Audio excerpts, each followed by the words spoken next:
कराचीमध्ये झालेल्या भीषण अपघातात 50हून अधिक लोक जिवंत जळाले असल्याची दुर्दैवी घटना घडली आहे। शनिवारी रात्री शिकारपूर हायवेवर हा भयानक अपघात झालाय। प्रवासी बस आणि ऑइल टँकर आमने सामने भिडल्यानं हा अपघात झालेला आहे। या अपघातानंतर मोठा स्फोट झाला आणि त्यात 50हून अधिक लोक जळाले गेले। आपण बघू शकतो कराचीमध्ये प्रचंड भीषण असा हा अपघात झालेला आहे। 50हून अधिक लोक आगीच्या भक्षस्थानी पडल्यात असं म्हणायला काही हरकत नाही। मोठा अपघात झाला आणि 50हून अधिक लोक यामध्ये जाळले गेले आहेत। महत्त्वाची यावेळेसची अतिशय बातमी।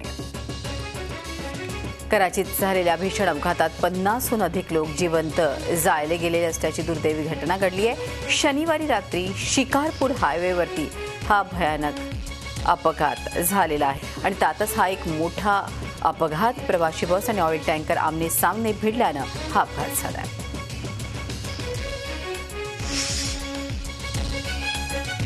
अखेर कायद्याने संजय दत्तची फिल्म कट केली आहे। फरलोला मुदतवाढ देण्याची संजय दत्तची खटपट अखेर संपुष्टात आली आहे। मुदतवाढीचा अर्ज काल फेटाळल्यावर संजय दत्त येरोड्यात दाखल झालाय।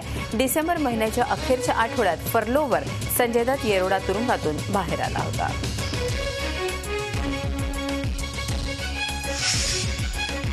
महाराष्ट्राच्या राजकारणात महत्त्वाचं स्थान राखून असलेल्या ठाकरे घराण्याकडे कलेचा सुद्धा वारसा आहे। शिवसेना पक्षप्रमुख उद्धव ठाकरे यांनी काढलेल्या छायाचित्राचं प्रदर्शन सध्या दक्षिण मुंबईतल्या जहांगीर कलादालनात सुरू आहे। हे प्रदर्शन पाहण्यासाठी व्यंगचित्रकार असलेले मनसे अध्यक्ष राज ठाकरे यांनी सुद्धा जहांगीर कलादालनात भेट दिली।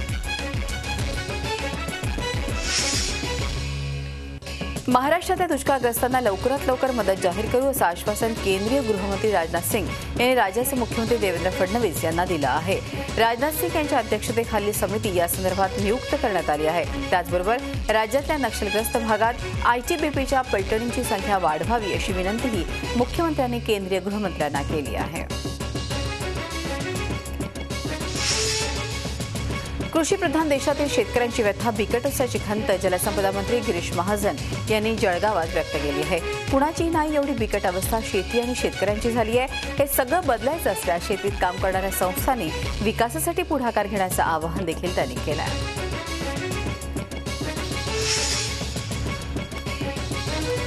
माळीणची दुर्घटना घडून 6 महिने उलटले तरी अद्याप इथं पुनर्वसनासह कोणत्याही सुविधा पुरवल्या गेलेल्या नाहीत। या पार्श्वभूमीवर महसूल मंत्री एकनाथ खडसे आणि खासदार शिवाजीराव आढळराव पाटील यांनी माळीण गावाला भेट देऊन मदतीचं वाटप केलंय। तसंच पुढील काही महिन्यात गावाच्या पुनर्वसनाचा प्रश्न मार्गी लावण्याचं आश्वासनही मंत्री महोदयांनी दिलं आहे।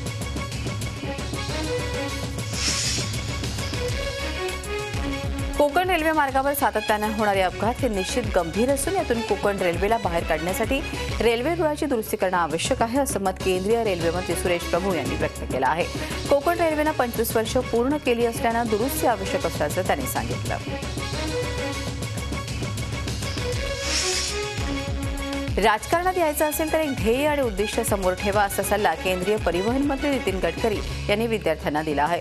पुण्यातील MITमध्ये आयोजित करण्यात आलेल्या 5व्या भारतीय छात्र संसदेचं उद्घाटन गडकरी यांच्या हस्ते झालं। यावेळी त्यांनी विद्यार्थ्यांना मार्गदर्शन केलं।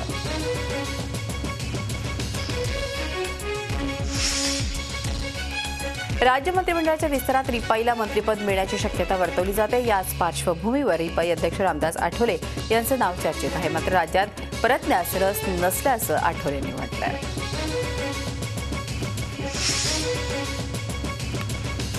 नुकताच 6 जानेवारी रोजी भगवान बाबांचा सुवर्ण महोत्सवी पुण्यतिथी सोहळा पार पडला। धनंजय मुंडे भगवान गडावर आले असताना कार्यकर्त्यांनी धनंजय मुंडे जिंदाबादच्या घोषणा दिल्यानं गडावरील संतप्त भाविकांनी धनंजय मुंडे यांच्या ताफ्यावर दगडफेक केली होती। जर भाविकांना वेळेस थांबवलं नसतं तर धनंजय मुंडे जिवंत गेले नसते असं स्पष्ट मत गडाचे महंत नामदेव शास्त्री यांनी व्यक्त केलं आहे।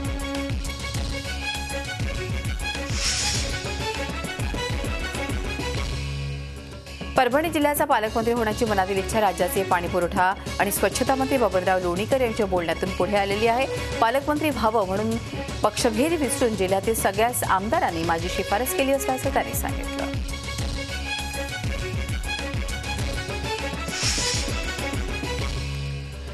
मुंबई मेट्रोच्या दरनिश्चितीसंदर्भात केंद्रीय नगरविकास मंत्री व्यंकय्या नायडू यांनी एक समिती स्थापन केलेली आहे। निवृत्त न्यायमूर्ती पद्मनाभ यांच्या अध्यक्षतेखाली ही समिती स्थापन करण्यात आलेली आहे। सरकारनं मुंबई मेट्रो संदर्भात दरनिश्चिती समिती स्थापन न केल्यानं कोर्टानं 8 तारखेला राज्य सरकारला फटकारलं होतं।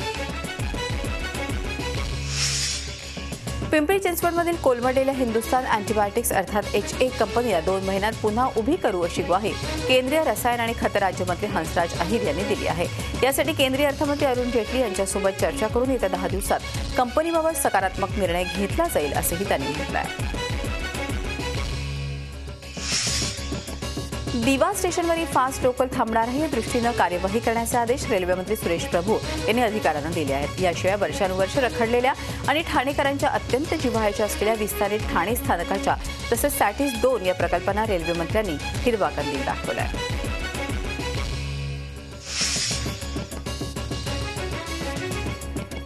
नांदेडला महसूल आयुक्तालयाची अधिसूचना राज्य सरकारनं काढली आहे। त्याचा निषेध म्हणून शनिवारी लातूर जिल्ह्यात शैक्षणिक बंद पुकारण्यात आला होता। त्याला लातूर शहरासह जिल्ह्यातील शैक्षणिक संस्थांनी पाठिंबा देऊन शाळा आणि महाविद्यालयं बंद ठेवली आहेत।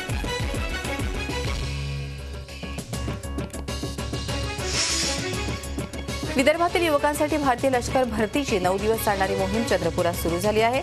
नागपूरच्या क्षेत्रीय लष्कर भरती कार्यालयानं यासाठी स्थानिक प्रशासनाच्या मदतीनं व्यवस्था उभारलेली आहे।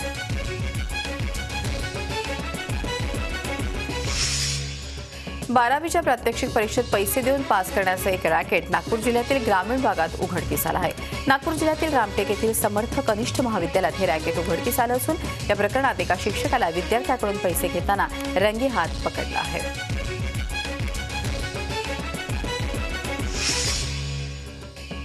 राज्यात थंडीनं पुन्हा एकदा आपला तडाखा दाखवून दिलाय। नाशिककरांना थंडीमुळे चांगलीच हुडहुडी भरलेली आहे। यंदाच्या मोसमातल्या सर्वात नीचांकी तापमानाची नोंद नाशिकमध्ये करण्यात आली आहे। नाशिकचा पारा 5 अंशांपर्यंत घसरला आहे।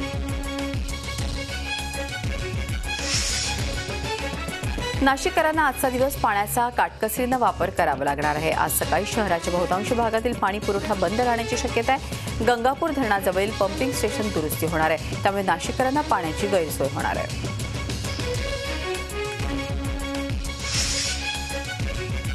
नंदकिशोर जोशी या 60 वर्षीय वृद्धाला लोकलमधून फेकणाऱ्या युवकाला डोंबिवली रेल्वे पोलिसांनी अटक केली आहे। आझाद आलम असे आरोपीचे नाव आहे। त्यांच्यावरती 307चा गुन्हा दाखल करण्यात आला असून रेल्वे कायद्यानुसार कारवाई करण्यात येणार आहे। या युवकानं डोंबिवली आणि ठाकुरवी रेल्वे स्थानकादरम्यान जोशी यांना लोकलमधून ढकललं होतं। जळगावात ज्ञानेश्वरी एक्सप्रेसमधून 8 किलोग्राम सोन्याची बिस्किटं जप्त करण्यात आली आहेत। जप्त करण्यात आलेल्या बिस्किटांची किंमत 2,22 लाख रुपये आहे। या प्रकरणी नालासोपाऱ्यातील देवांग शहाला अटक करण्यात आली आहे।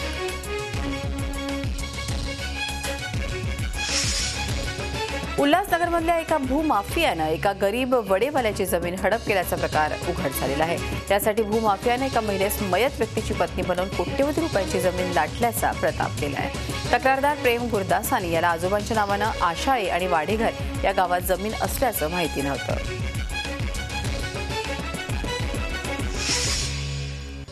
भरतनाट्यम ही तामिळनाडूची नृत्यशैली, मात्र या शैलीत विश्वविक्रम करण्याचा मान महाराष्ट्रातल्या कोल्हापूरला मिळाला आहे।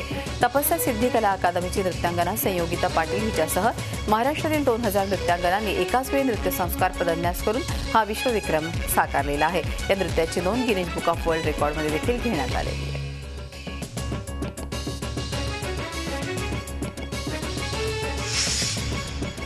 डॉक्टर वसंतराव देशपांडे यांच्या उत्तुंग व्यक्तिमत्वासाठी संगीत क्षेत्रातील नव्या कलाकारांना प्रेरणा मिळावी यासाठी वसंतोत्सवाचं आयोजन करण्यात आलं होतं। नागपूरच्या वसंतराव देशपांडे सभागृहात हा कार्यक्रम पार पडला। प्रसिद्ध शास्त्रीय गायक राहुल देशपांडे यांनी बहारदार शास्त्रीय गाणं सादर केलं।